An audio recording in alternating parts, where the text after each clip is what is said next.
Thought I had lost my best friend. Turns out she faked her death to get with my husband. I had lost everything when I lost Renee. We had met as children at only 5 years old. We have had over 2 decades together, through thick and thin. She gave the most wonderful speech at my wedding. I was an only child, but Renee is my sister in the truest sense.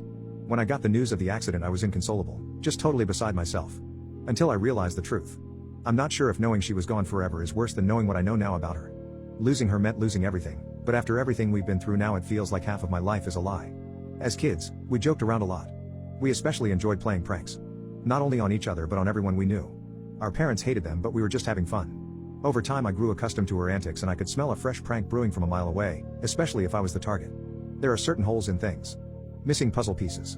People think that lies are added information you can look at and understand. But lies and pranks are about what is missing from the picture. In the empty space, I could form a picture of Renee and what she intended. Once, at theater camp, she had faked being sick so she could sneak away. She was supposed to be in her cabin with the flu while she was actually out moving furniture around in the faculty cabin. I only called her out because there were no tissues on her bedside table. She had medicine, but none of it was taken. Missing puzzle pieces. A month after her passing, I found the first missing piece. I was helping her mother clean out and sort old keepsakes. We were both trying to move on and hoped putting things away would help. We had some wine, opened up a few boxes, and began to conclude Renee's life by remembering her. I sobered up immediately when I saw it. Her calendar. It was a monthly whiteboard. The plans from the month of her passing were still marked in black dry erase. Except, the few weeks before her passing were completely empty. You have to understand that Renee is a busy woman. She was not one to leave a single weekend unadorned with visits to friends or family. She marked her previous weeks nearly full, and then nothing. It was just the kind of Renee-shaped hole I knew from so many years together. But this wasn't a prank. She'd never do something so hurtful.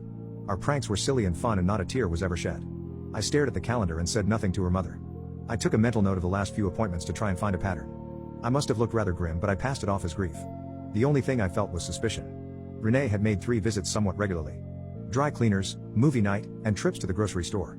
I looked at showtimes for past films and they seemed to coincide with movies I knew she had seen. I was even with her for one of them. Trips to the grocery store were harder to verify. I had to convince some poor kid working the night shift that I had something stolen from my car. I asked to take a look at the security footage, and while he helped someone else, I quickly scanned for Renee at the time she had listed on her calendar. Sure enough, I was able to find her. Always at night, and always buying a great many things. I couldn't tell anything specific from the footage, but her cart was always full when she left. This wasn't strange on its own, but she took home a full cart 3 times a week for her small apartment. Then, nothing. I drove straight to the laundromat with more questions than answers. I called my husband along the way. It seemed from the way he spoke that he was worried about me.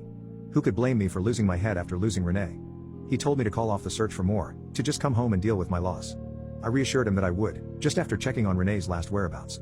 There was really only one laundromat in town. I knew Renee had mentioned them before. I explained a version of my situation, trying to hunt down anything related to the last week of my best friend. The manager pulled up their digital records and explained Renee had not been there for months. I thanked them and left rather disheartened. I felt that maybe this was all nothing, and I really was losing it. I drove home to the arms of my loving husband, Michael.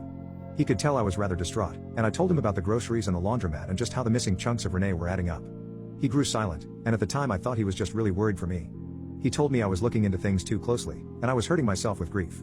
He said I needed a little time away, and suggested a little vacation, a weekend away with him to process my thoughts. It admittedly sounded a lot better than how I felt at that moment, and I agreed. We started packing our bags that evening, planning to leave the moment Michael returned from work. I was working from home at the time, and my duties were easy enough.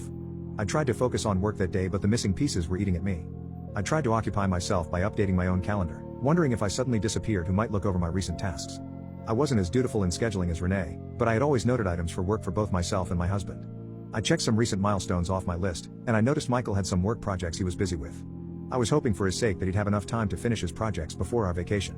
He was always working late hours, but he could usually plan those late nights in advance. Tonight was supposed to be a late night project again, some tech administration thing I didn't care to grasp. But then I was able to connect something together. There in my schedule were all the late nights my husband completed in the past few months, and the ones from last month all coincided with Renee's trips to the laundromat. I called Michael. Over and over I called and he did not answer. My mind was in such a panic that I felt drunk. I paced our house, phone ringing again and again before his voicemail took over.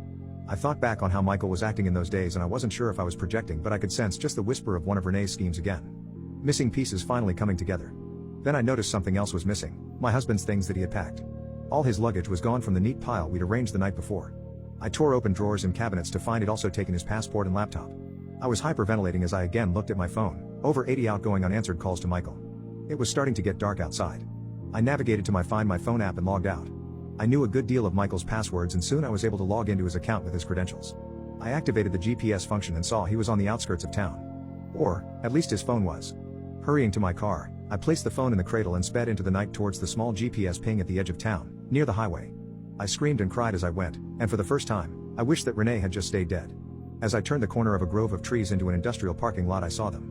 My husband was holding my completely alive best friend by the hips. They were smiling, at least until my headlights stopped directly on them and the pickup truck they were standing by. They both seemed to recognize my car and panic, quickly moving to the cab of the truck and driving out of the parking lot. I mumbled the license plate to myself in shock as I called the police. The last I ever saw of them was the piles of grocery bags stacked and tied down in the back of the truck. Police found them near the border, with enough supplies to start a new life. Over the next few weeks, it was my turn to ignore their calls. Renee had been taken in for insurance fraud, and the man I thought I loved had been her accomplice. I missed all the pieces, but I finally put them all together.